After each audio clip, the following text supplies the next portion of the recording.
Мінекей мына қазанды алдым бүгін. Распаковка қазанды. Кукмара деген фирманыкі екен. Сделано в России. Россиядан шығарылған мраморный. Тас сияқты деп тұр. Кастрюля, жаровня 5 литр екен. Антипригарное покрытие дейді. Гарантиясы 3 жыл. Прочность природного камня дейді. Енді мынаның цветі 4 түрлі цветі бар екен. Мен мынандай цветін алдым. Мынандай ақшылдау цветті бар екен, жасыл сияқты және сұр сияқты цветтері де бар екен. Крышкасымен 5 литрлік. Кәне ашып көрейік.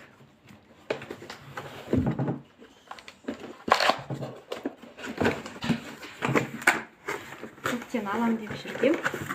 Өзі кішкене ауырлау, потому что табаны қалың.